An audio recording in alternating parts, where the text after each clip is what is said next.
बहुत पुरानी समय की बात है। अमरपुर नाम के एक गांव में बंशीधर नाम का एक डकैत रहता था। बंशीधर के परिवार में बस उसकी पत्नी ही थी, जिसका नाम शीला था। गांव की सभी लोग बंशीधर की पत्नी को शीला की जवानी कहकर चिढ़ाते थे, लेकिन शीला उनसे कुछ नहीं कहती थी। वो चुपचाप उनकी सुनने के बाद अपने घर आ जाती थी, क्योंकि उसे किसी के साथ भिड़ना या बहस करना बिल्कुल भी अच्छा नहीं लगता था। एक दिन शीला ने अपने पति से कहा, ए जी सुनिए ना, देखो ना काफी दिन हो चुके हैं, आपने किसी को लूटा नहीं। अब तो घर में खाने पीने का राशन भी कम हो रहा है। अरे भाग्यवान, तुम तो जानती हो ना, मैं कभी भी ऐसे व्यक्ति को नहीं ठगता जो पहले से ही बहुत गरीब हो, लाचार हो। मेरी नज़र हमेशा ही किसी बेईमान और अमीर जादे पर ही रहती है, लेकिन काफ़ी दिनों से मुझे कोई ऐसा आदमी नहीं मिला जो बेईमान हो, अमीर हो। नहीं तो मैं उसे अब तक का लूट लिया होता। लेकिन तुम चिंता मत करो जाने मन, मैं जल्द ही अपनी चोर विद्या से किसी बेईमान इंसान को ठगूंगा। इतना कहकर बंशीधर अपने घर से निकल गया। गांव से बाहर निकलकर जैसे ही जंगल पहुंचा, डकैत बंशीधर ने देखा कि मंदिर का पुजारी भोला तालाब में स्नान कर रहा था। उसे देखकर बंशीधर डकैत सोचने लगा, हाँ, ये भोला पुजारी भी एक बहुत बड़ा बेईमान और लालची है। इसके पास भी काफी पैसा होगा। क्यों ना आज इसे ही अपना शिकार बनाया जाए। इस समय ये नदी में नहाने के मजे ले रहा है और इसके कपड़े नदी के किनारे पर ही रखे हुए हैं। अगर मैं इसके कपड़े चुरा लूं तो इसके कपड़ों में मुझे कुछ न कुछ धन मिल ही जाएगा। इतना सोचने के बाद बंशीधर डकैत दबे पांव धीरे धीरे तालाब के पास पहुंचा, और जैसे ही वो भोला पुजारी के कपड़े उठाने लगा तो भोला पुजारी ने उसे ये करते हुए देख लिया। फिर भोला पुजारी बंशीधर डकैत से बोला, अरे ओ बंशीधर भाई, तुम मेरे कपड़े क्यों उठा रहे हो रे? क्या तुम ये कपड़े लेकर मेरे भागना चाहते हो? अरे नहीं पुजारी जी, आपको तो हम बड़ा मानते हैं पुजारी जी। हम आपके कपड़े कैसे चुरा सकते हैं? जब मैं यहाँ से गुजर रहा था तो मैंने आपके कपड़े यहाँ जमीन में धूल में सले हुए देखे। मुझसे रहा नहीं गया। मैंने सोचा जब तक आप नदी में नहा रहे हैं तब तक मैं आपके कपड़े उठाकर खड़ा हो जाता हूँ। बंशीधर, मैं तुम्हें अच्छी तरह जानता हूँ रे। मुझे पता है तुम एक ठग हो। मैं तुम्हारी बातों में आने वाला नहीं हूँ, इसीलिए तुम्हारी भलाई इसी में है कि तुम यहाँ से चुपचाप चले जाओ। अरे पुजारी जी, आप तो बिना मतलब के ही बहुत गर्म हो रहे हैं। अगर आप यही चाहते हैं तो मैं चला जाता हूँ। भोला पुजारी की खड़ी खोटी सुनने के बाद बंशीधर डकैत वहां से चला गया। बंशीधर डकैत वहां से कुछ ही कदम आगे बढ़ा था कि उसके दिमाग में एक खुरापाती विचार आया। आखिर भोला पुजारी मुझे नदी किनारे से क्यों भगाना चाहता था? लगता है कुछ गड़बड़ है। मुझे झाड़ियों के पीछे छिपकर देखना चाहिए। इतना सोचकर बंशीधर डकैत एक पेड़ के पीछे छिप गया और चुपकर भोला पुजारी को देखने लगा कि वो क्या करता है। थोड़ी देर बाद भोला पुजारी नहा धोकर तालाब से बाहर निकल आया। भोला पुजारी ने अपने भीगे हुए कपड़े बदले और उसके बाद उसने अपने बालों की जटाएं अपने सर से हटाकर जमीन पर रख दी। बंशीधर डकैत ने देखा कि पुजारी के भीगे बालों से सोने के सिक्के बालों से निकलकर नीचे गिर गई थी। ये देखकर बंशीधर डकैत के तोते उड़ गए। वो सोच में पड़ गया, और फिर जब पुजारी के बालों से सोने के सिक्के निकलने बंद हो गए तो वो उन्हें वहीं पर बैठकर गिनने लगा। और जब उसने सारे सोने के सिक्के गिन लिए तो वो बोला, अरे हाँ, ये तो पूरी 50 सोने की स्वर्ण मुद्राएं हैं। इसका मतलब ये है कि एक भी मुद्रा इधर से उधर नहीं हुई। चलो अब इन्हें वापस से अपने बालों में छुपा लेता हूँ। बंशीधर डकैत सोचने लगा, अरे ये क्या चक्कर है? भोला पुजारी अपने धन को अपने बालों में छुपा कर रखता है। फिर जैसे ही भोला पुजारी मंदिर की तरफ चल दिया, अरे बाप रे बाप, भोला पुजारी के पास तो बहुत सारा धन है, लेकिन ये भोला पुजारी जरूरत से ज़्यादा चालाक है। तभी तो इसने अपनी सारी स्वर्ण मुद्राएं अपने बालों में छुपा कर रखी हैं। लेकिन चाहे जो भी हो, मुझे भोला पुजारी की इन सवर्ण मुद्राओं को हड़पना ही होगा। खेल थोड़ा पेचीदा होगा, लेकिन मजा आएगा। जैसे ही भोला पुजारी मंदिर के पास पहुंचा, बंशीधर डकैत भी उसी के पीछे पीछे वहां पहुंच गया और भोला पुजारी के सामने खड़ा होकर कहने लगा, भोला पुजारी जी, मैं ये ठगी का काम छोड़ देना चाहता हूँ, लेकिन इस काम में आपको मेरी मदद करनी होगी। भला इस काम में मैं तुम्हारी क्या मदद कर सकता हूँ बेटा? पुजारी जी, ठगी के इस धंधे को छोड़ने के अवसर पर मैं आपके द्वारा अपने घर में सत्यनारायण जी की कथा सुनाना चाहता हूँ। इसीलिए आप मेरे साथ इसी समय मेरे घर चलिए और सत्यनारायण जी की कथा संपन्न कराइए। बंशीधर डकैत की बात सुनकर भोला पुजारी सोच में पड़ गया। ये बंशीधर डकैत तो बहुत ही बड़ा ठग है। भला ये ठगी का धंधा क्यों छोड़ने लगा? लगता है ये मुझे अपने जाल में फंसाना चाहता है, परंतु मैं भी कम नहीं हूँ। मैं आज किसी भी कीमत पे इसके घर पे नहीं जाऊँगा। इस समय मैं कोई बहाना बनाकर इसे यहाँ से भगा देता हूँ। बंशीधर डकैत, तुम ठगी का धंधा छोड़ना चाहते हो, यह सुनकर तो मुझे बड़ी खुशी हुई। मैं तुम्हारे साथ तुम्हारे घर पर सत्यनारायण जी की कथा करने अवश्य चलता, लेकिन मुझे दुख है, मैं तुम्हारे साथ आज नहीं आ पाऊंगा। लेकिन क्यों पुजारी जी? बंशीधर भाई, मैंने एक संकल्प लिया है। मैं 1 महीने तक नदी किनारे पर ही हवन करूंगा। अब तुम ही बताओ, पूरा दिन तो हवन करने में ही निकल जाता है। अब मैं हवन छोड़कर तुम्हारे घर पर कैसे आ सकता हूँ? अच्छा, तो ये बात है। लेकिन बंशीधर डकैत भी कम नहीं था। उसने भी चालबाजी में PhD कर रखी थी। किस इंसान को किस तरह से अपने जाल में फंसाना है, बंशीधर डकैत को अच्छी तरह से आता था। थोड़ा कुछ सोचने के बाद बंशीधर डकैत ने भोला पुजारी से कहा, पुजारी जी, 1 महीने की कोई बड़ी बात नहीं है। मैं 1 महीने बाद आपसे ही अपने घर में सत्यनारायण जी की कथा कराऊंगा। तब तक मैं 1 महीने के गुजरने का इंतजार कर लूंगा। ठीक है बंशीधर, जैसी तुम्हारी इच्छा। इसके बाद बंशीधर डकैत अपने घर चला आया। जब बंशीधर डकैत अपने घर पहुंचा तो उसकी पत्नी ने उससे कहा, क्या हुआ जी, आप आज फिर से घर पर खाली हाथ लौटे? ये क्या बात हुई शीला? मैंने तुमसे कहा था ना, मैं किसी अमीर और बेईमान लालची इंसान को ठगूंगा। हाँ, ये काम जरा मुश्किल है, लेकिन असंभव नहीं। इस काम को करने के लिए मुझे 1 महीने का समय लगेगा। तुम बस मुझे 1 महीने का समय दो, फिर 1 महीने बाद मैं तुम्हें दिखाऊंगा मेरी जान। मेरी ठग विद्या किसी से कम नहीं है। ठीक है जी, मैं आपको 1 महीने का समय देती हूँ।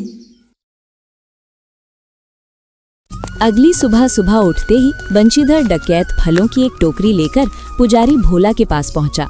बंशीधर डकैत को उसके लिए उपहार लाता देख भोला पुजारी को हैरानी हुई। ये सब देखने के बाद भोला पुजारी बंशीधर डकैत से बोला, ये सब क्या है बंशीधर? पुजारी जी, मैंने आज तक बहुत पाप किए हैं। आप इन फलों को लेकर मुझ पर कृपा करें। भोला पुजारी मन ही मन सोचने लगा, मैं तो समझता था कि ये बंशीधर डकैत बहुत ही धूर्त और चालाक आदमी है, लेकिन ये तो बिल्कुल मूर्खों वाली बात कर रहा है।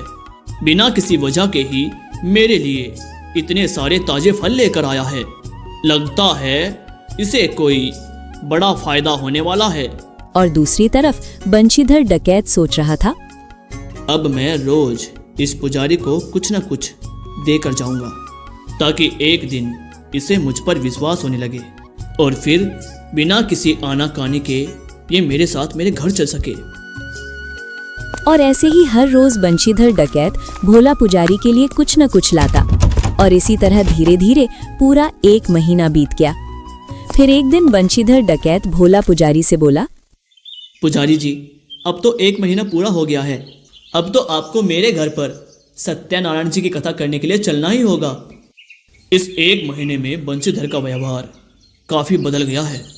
अब मुझे लगता है कि इसके घर जाने में कोई दिक्कत नहीं है और इसी बहाने से मैं इससे मोटी दक्षिणा भी वसूल कर लूँगा।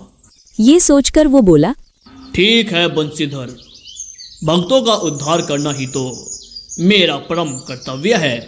चलो अब मैं तुम्हारे साथ तुम्हारे घर पर चलता हूँ। जब भोला पुजारी बंशीधर डकैत के घर पहुंच गया तो बंशीधर डकैत ने भोला पुजारी से कहा, पुजारी जी आप यहाँ बैठिए, मैं गांव में जाकर गांव वालों को बुला कर लाता हूँ ताकि वो भी मेरे घर पर सत्यनारायण जी की कथा सुने। इसके बाद बंशीधर डकैत सीधा गांव के लोगों के पास चला गया, जहां पर गांव के बहुत सारे लोग आपस में बातें कर रहे थे। तभी बंशीधर डकैत गांव वालों से कहता है, भाइयों, आज मेरे घर पर भगवान सत्यनारायण जी की कथा होने वाली है। आप सभी को मेरे घर पर कथा सुनने के लिए आना पड़ेगा। ठीक है बंशीधर भाई, हम तुम्हारे घर पे कथा सुनने के लिए आ जाएंगे। और फिर कुछ ही समय के बाद भोला पुजारी ने कथा करनी शुरू कर दी। गांव के ज्यादातर लोग बंशीधर डकैत के घर पर आ चुके थे। फिर कथा समाप्त होने पर बंशीधर ने भोला पुजारी से कहा, पुजारी जी मैं अभी आपके लिए दक्षिणा लेकर आता हूँ। इतना कहकर बंशीधर डकैत घर की दूसरी तरफ चला गया और कुछ टाइम तक वहां रुकने के बाद वो चिल्लाता हुआ भोला पुजारी के पास वापस लौटा और कहने लगा, आए हाय शीला, मैं तो लुट गया, मैं तो बर्बाद हो गया। अरे क्या हुआ, क्या हुआ जी, जरा खुलकर बताइए। आप इस तरह से क्यों चिल्ला रहे हैं? शीला, मैंने कुछ ही देर पहले अपने संदूक में 50 सोने की स्वर्ण मुद्राएं गिनकर रखी थी, लेकिन अब वो स्वर्ण मुद्राएं संदूक में नहीं हैं। फिर उसकी पत्नी हैरान होते हुए कहने लगी, क्या? अरे आखिर ऐसा कैसे हो गया? हाँ शीला, मैं भी कुछ समझ नहीं पा रहा। आखिरकार वो स्वर्ण मुद्राएं कहाँ चली गई? कहीं तुमने तो नहीं ली? नहीं जी, मैं भला आपकी स्वर्ण मुद्राएं क्यों लूंगी? अरे भाग्यवान, फिर तो मुझे लगता है कि कोई चोर उचक्का उन स्वर्ण मुद्राओं को लेकर उड़ गया।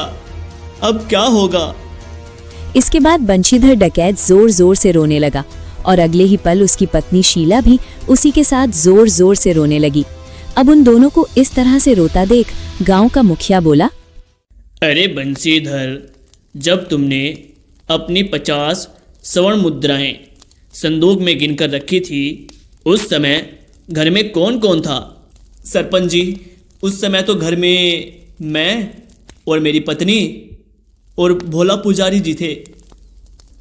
बंशीधर, तुम और शीला तो घर के ही आदमी हो, केवल भोला पुजारी ही बाहर का आदमी है। सरपंच जी, मैं चाहता हूँ भोला पुजारी की तलाशी ली जाए। अरे बंशीधर भाई, ये तुम क्या कह रहे हो? मैं भला तुम्हारी स्वर्ण मुद्राएं क्यों चुराऊंगा रे? पुजारी जी, अगर आपने स्वर्ण मुद्राएं नहीं चुराई तो भला तलाशी देने में क्या हर्ज है?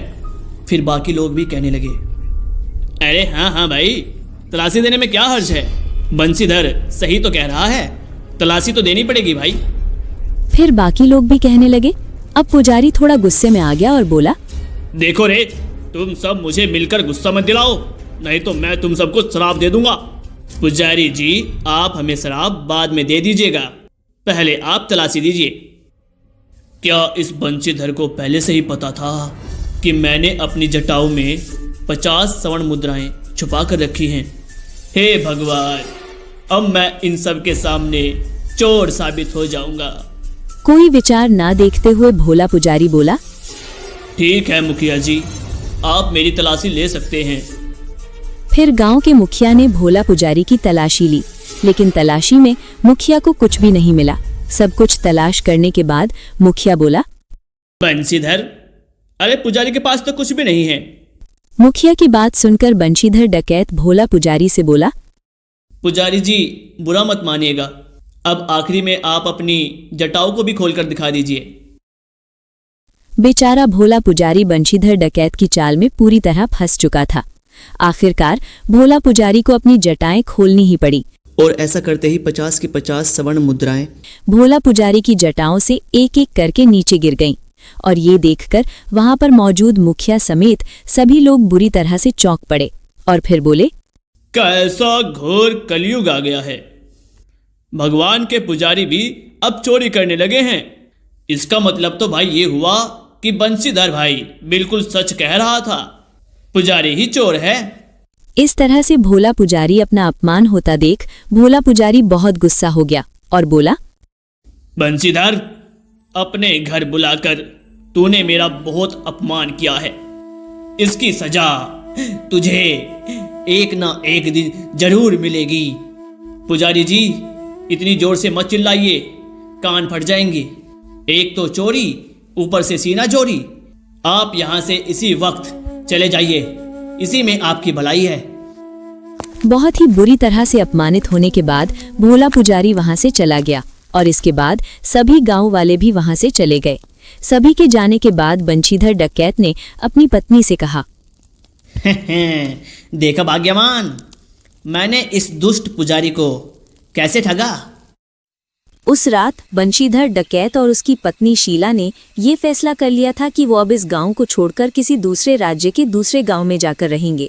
ये सोचकर उन्होंने अपना सारा कीमती सामान बांधा और साथ में 40 स्वर्ण मुद्राएं एक पोटली में बांध ली और रातों रात वो उस गांव को छोड़कर चले गए।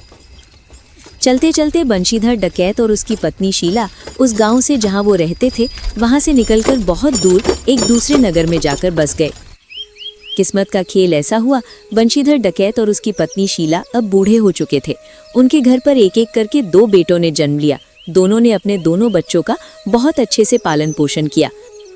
समय बीतता गया और एक दिन बंशीधर डकैत और उसकी पत्नी शीला के दोनों बेटे अब जवान हो चुके थे। बंशीधर डकैत और उसकी पत्नी शीला बहुत बूढ़े हो चुके थे। अब उनके हाथ पैरों के साथ साथ उनका दिमाग भी बहुत कमजोर होता जा रहा था। इसीलिए बंशीधर डकैत को अपने बच्चों के भविष्य की चिंता हमेशा लगी रहती थी। एक दिन की बात है, बंशीधर डकैत ने अपने दोनों बेटों को अपने पास बुलाया और उनसे कहा, मेरे बेटों, आज तुम मेरी बातों को बड़े ध्यान से सुनो। ये जो मेरे पास ठग विद्या है ना, ये मेरी पुश्तैनी जायदाद है।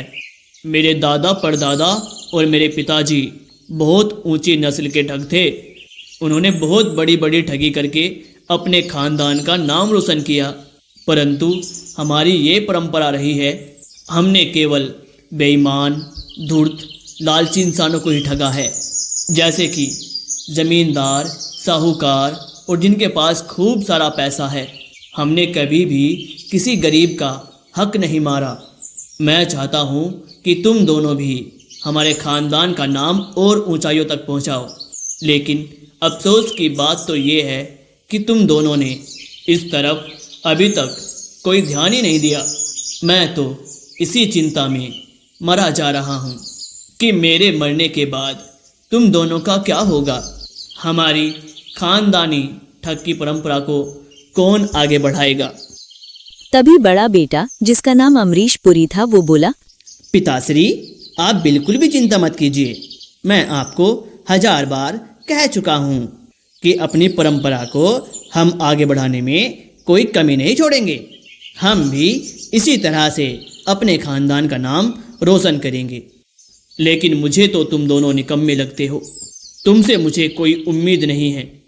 अगर ऐसी बात है पिताजी, तो कल सुबह ही मैं काम पर जाऊंगा। आप बस मुझे कुछ रकम दे देना।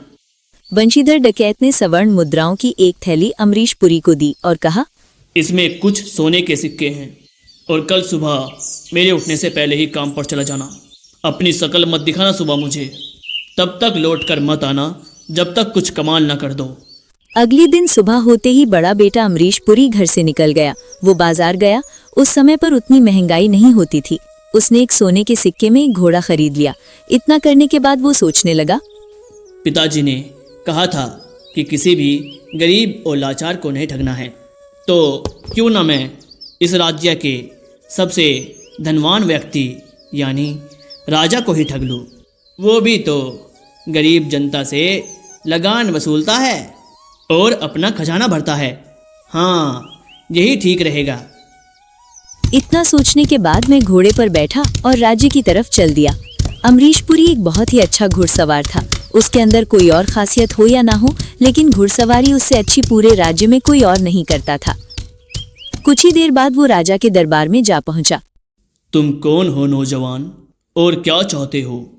महाराज, मेरा नाम अमरीशपुरी है और मैं घोड़े संभालने का और उन्हें प्रशिक्षण देने का काम करता हूँ। लेकिन आजकल मेरे पास कोई काम नहीं है, इसीलिए मैं आपके पास नौकरी के लिए आया हूँ। कृपा करके मुझे अपने महल में नौकरी पर रख लीजिए। राजा मन में सोचने लगा। मेरे अस्तबल में एक घोड़ा है जो किसी के काबू में नहीं आता। वो बहुत ही अच्छी नस्ल का घोड़ा है और मुझे अपनी जान से भी ज़्यादा प्यारा है। तो क्यों ना इसे उसकी देखभाल करने के लिए इसे नौकरी पर रख लिया जाए और इस आदमी को मेरे घोड़े को प्रशिक्षित करने का काम सौंप दिया जाए। अगर ये आदमी उस घोड़े को साधने में कामयाब हो गया तो इससे अच्छी बात भला और क्या हो सकती है। ठीक है नौजवान, मैं तुम्हें नौकरी पर रख लेता हूँ। आज से तुम मेरे घोड़े को साधोगे, उसे काबू में करके उसे एक बेहतर घोड़ा बनाओगे। लेकिन ध्यान रखना, अगर तुमने 1 महीने के अंदर अंदर उसे अच्छे से नहीं सिखाया तो तुम्हें कारागार में डाल दिया जाएगा। महाराज, आप चिंता मत कीजिए, मुझे आपकी ये शर्त स्वीकार है। आप बस कृपा करके मुझे उस घोड़े तक पहुंचा दीजिए। मैं अभी के अभी अपने काम में जुट जाना चाहता हूँ। चलो, मैं खुद तुम्हें उसके पास ले चलता हूँ। मैं भी अपनी आंखों से देखना चाहता हूँ कि तुम अपने हुनर में कितने माहिर हो। इतना कहने के बाद राजा अपने मंत्री के साथ अमरीशपुरी को अपने शाही अस्तबल में ले गया। वहां राजा ने अपने घोड़े तूफान को दिखाते हुए कहा, ये है मेरा सबसे प्यारा घोड़ा तूफान, तुम्हें इसी को सिखाना है। आप बिल्कुल चिंता मत कीजिए महाराज, मैं अपने हुनर का कमाल अभी आपको दिखाता हूँ। इसके बाद अमरीशपुरी घोड़े को खोलकर मैदान में ले गया और सबके सामने उसे काबू में करने की कोशिश करने लगा। लेकिन घोड़ा तूफान काफी उछल कूद मचाता रहा। उसने अमरीशपुरी को अपनी पीठ पर सवार होने ही नहीं दिया। जैसे ही अमरीशपुरी तूफान की पीठ पर बैठकर उसे दौड़ाता, तूफान उसे अपनी पीठ से नीचे गिरा देता।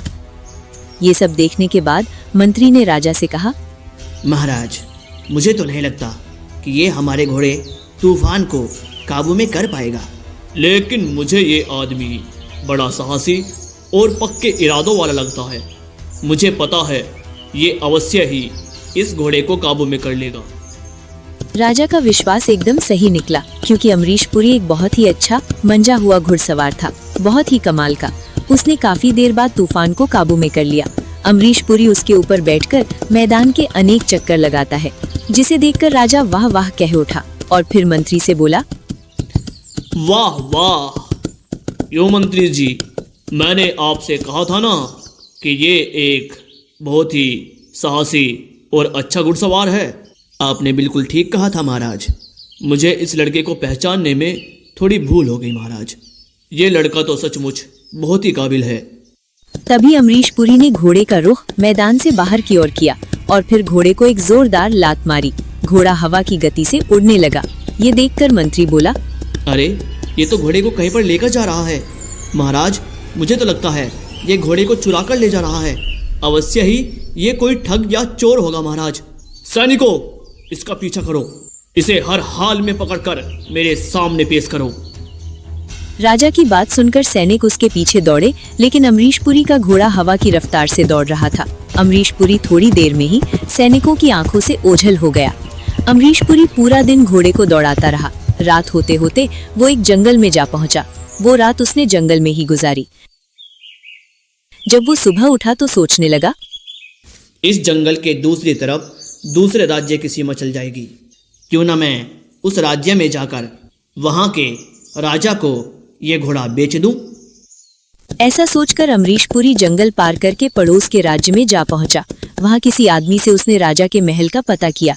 जब वो राजा के महल के गेट पर पहुंचा तो गेट पर खड़े पहरेदार से उसने कहा, मैं घोड़ों का सौदागर हूँ और महाराज को ये बेशकीमती घोड़ा बेचना चाहता हूँ। ठीक है, तुम घोड़े को यहीं छोड़कर मेरे साथ अंदर चलो। जब अमरीशपुरी राजा के पास पहुंचा तो उसने राजा से कहा, महाराज की जय हो। महाराज, मैं घोड़ों का व्यापारी हूँ। मैंने अपने सारे घोड़े बेच दिए, लेकिन एक बहुत ही शानदार घोड़ा और ऊंची नस्ल का आपके लिए बचा कर रखा है महाराज। अगर आप चाहें तो उसे खरीद सकते हैं महाराज। घोड़े को खरीदने से पहले मैं उसको एक बार देखना चाहूँगा और उसे परखना चाहूँगा। अगर सचमुच वो घोड़ा इतना शानदार है और मुझे पसंद आ गया तो उसकी मुंह मांगी कीमत देकर मैं तुमसे उसे खरीद लूँगा। ठीक है महाराज, चलिए, वो घोड़ा राजमहल के दरबार के बाहर ही खड़ा है। इसके बाद राजा और अमरीशपुरी महल के दरवाजे पर आ गए। राजा ने बड़े ध्यान से उस घोड़े तूफान को देखा। घोड़े की नस्ल और उसके कद काठी को देखकर राजा बहुत ही प्रभावित हुआ। उसने अमरीशपुरी से कहा, वाकई तुम्हारा घोड़ा बहुत खूबसूरत और अच्छा है। मुझे ये घोड़ा बहुत पसंद आया। बताओ व्यापारी, इसकी कीमत क्या है? महाराज, सिर्फ 20,000 स्वर्ण मुद्राओं में मैं ये घोड़ा आपको दे दूंगा, और ये रकम तो आपके लिए बिल्कुल मुट्ठी भर ही है। ठीक है व्यापारी, मुझे कीमत स्वीकार है। इस व्यापारी को 20,000 स्वर्ण मुद्राएं दे दी जाए और घोड़े को शाही अस्तबल में भिजवा दिया जाए, और सभी नौकरों को खास तौर पर बताया जाए कि इस घोड़े का बहुत ही खास तरीके से ध्यान रखा जाएगा। इसकी देखभाल करने में अगर कोई लापरवाही हुई तो सबकी चमड़ी उधेड़ दूंगा। महाराज, ईश्वर आपको बहुत लंबी आयु दे। अब मुझे आज्ञा दीजिए, मैं चलता हूँ। इतना कहने के बाद अमरीशपुरी राजा से कहकर वहां से अपने घर की ओर चल पड़ा। अमरीशपुरी ने घर आकर अपने छोटे भाई और अपने पिताजी को अपनी कमाई दिखाई और साथ ही पूरी कहानी भी उन्हें सुनाई, जिसे सुनकर उसके पिताजी बहुत खुश हुए और फिर उससे बोले, वाह मेरे बेटे, बस कुछ सोने के सिक्कों के बदले तुमने इतना सारा धन कमा लिया। सचमुच तुम तो मेरे बहुत ही काबिल बेटे हो। अब मुझे पक्का विश्वास हो गया है कि तुम अपने बाप दादाओं का नाम रोशन करोगे। इसके बाद उसका दूसरा बेटा सोमदत्त बोला, पिताजी, अब मैं भी आपको अपना कमाल दिखाऊंगा। तो ये लो बेटा, तुम भी 20 सोने के सिक्के लेकर जाओ और दिखाओ अपना कोई कमाल। वो रकम लेकर सोमदत्त बाजार में पहुंचा और जो रकम उसे मिली थी उसी रकम से उसने एक दर्पण खरीदा। उस आईने को थैले में रखकर वो चल दिया और चलते चलते उसने फैसला किया कि मैं भी किसी साधारण इंसान को नहीं बल्कि किसी राज्य के बड़े राजा को ही ठगूंगा। ये फैसला करने के बाद वो उत्तर दिशा की ओर चल दिया। काफी लंबा सफर तय करने के बाद वो पड़ोस के ही राज्य के राजा के राजमहल पहुंचा और फिर राजा से बोला, महाराज की जय हो। कहो नौजवान, तुम कौन हो और क्या चाहते हो? महाराज, मेरा नाम सोमदत्त है और मैं आपके लिए एक जादुई दर्पण लेकर आया हूँ। ये कहते हुए उसने अपने थैले में से वो दर्पण निकाला और फिर बोला, महाराज, इस दर्पण की खास बात यह है कि आप इसमें अपने किसी भी प्रिय को देख सकते हैं जो अब इस दुनिया में नहीं है। राजा सोचने लगा, अगर ये जादुई दर्पण मरे हुए लोगों को दिखा सकता है तो मैं अपने स्वर्गीय माता पिता को भी देख सकता हूँ और ये जान सकता हूँ कि वो स्वर्ग में है या नरक में। व्यापारी, तो क्या मैं अपने स्वर्गीय माता पिता को भी देख सकता हूँ? बिल्कुल महाराज, आप अवश्य देख सकते हैं।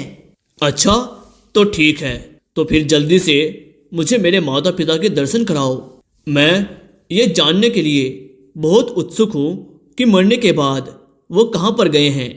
महाराज, इस दर्पण का इस्तेमाल करने के लिए हमें एकांत कमरे में जाना होगा जहाँ पर कोई और ना हो। इसके बाद राजा और सोमदत्त एक एकांत कमरे में चले गए।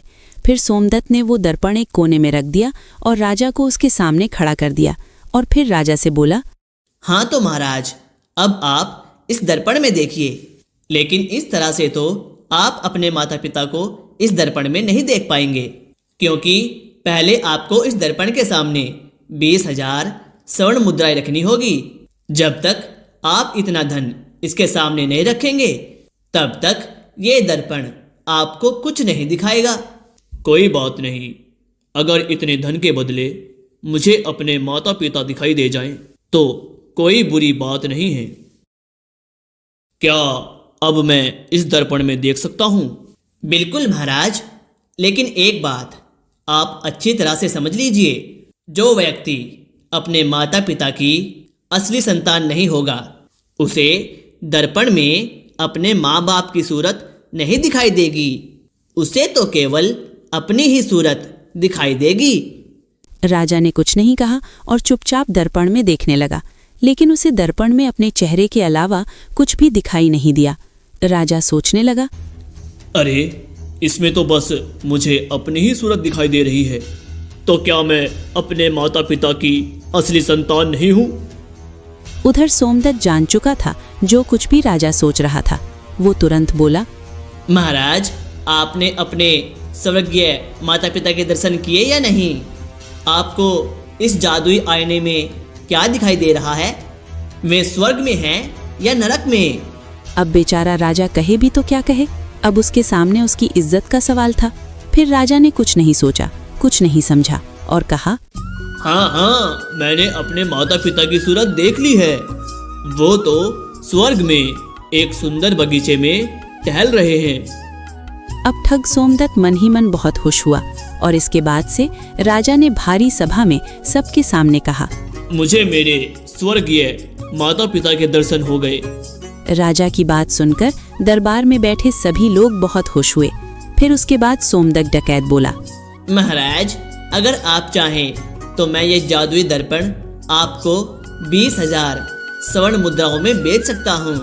फिर आप जब चाहें अपने स्वर्गीय माता पिता के दर्शन इस आईने में कर सकते हैं। फिर राजा मन ही मन सोचने लगा, अरे मैं तो बहुत बुरा फंस गया। अगर मैं इनकार करता हूँ तो यहाँ सभी बैठे दरबार में ये समझेंगे कि मैं अपने स्वर्गीय माता पिता से प्यार नहीं करता। मैं उनकी सच्ची और असली संतान नहीं हूँ, इसीलिए मजबूरी में ही सही पर यह दर्पण मुझे खरीदना ही पड़ेगा, वरना मेरी सारी इज्जत मिट्टी में मिल जाएगी। मंत्री जी, आप इन्हें खजाने में से 20,000 स्वर्ण मुद्राएं दिला दीजिए और इनसे ये आईना खरीद लीजिए और इस जादुई दर्पण को हमारे शयन कक्ष में रखवा दीजिए, ताकि हम रोज सुबह उठकर अपने स्वर्गीय माता पिता के दर्शन कर सके। इसके बाद सोमदत्त डकैत को खजाने में से 20,000 स्वर्ण मुद्राएं और दे दी गईं और वो मामूली सा दिखने वाला दर्पण राजा की कक्ष में रखवा दिया गया।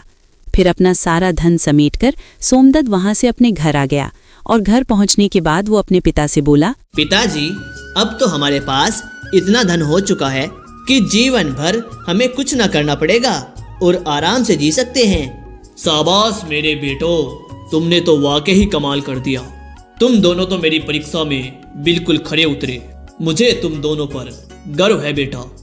अब मुझे विश्वास हो गया है कि मेरे मरने के बाद भी तुम दोनों अपने खानदानी पेशे को बरकरार रखोगे और खानदान का नाम पूरी दुनिया में रोशन करोगे।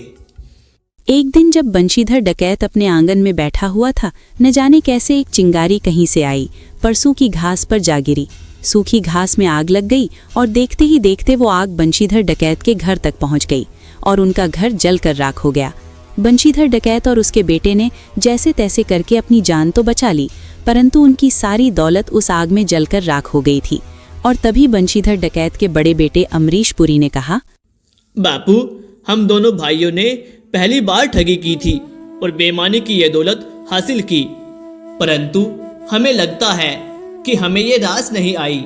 आज तो हम बाल बाल मरते मरते बचे हैं। मैं आज से ही ये प्रतिज्ञा करता हूँ कि ये मेरी पहली और आखिरी ठगी थी। आज के बाद मैं कभी ठगी नहीं करूँगा। हाँ भैया, आपकी बात बिल्कुल ठीक है। हमने आज ही ठगी की और हमें आज ही इसका परिणाम भुगतना पड़ गया। आगे चलकर ना जाने हमारे साथ क्या क्या हो सकता है। इसीलिए मैं भी ये बेईमानी का काम कभी नहीं करूँगा और मेहनत मजदूरी करके अपना जीवन बिताऊंगा। और इसके बाद से दोनों भाइयों ने ठगी का धंधा छोड़ दिया और बंशीधर डकैत की ठगी की परंपरा वहीं पर बंद हो गई। अब वो दोनों भाई मेहनत मजदूरी करके ईमानदारी से अपना जीवन बिता रहे थे।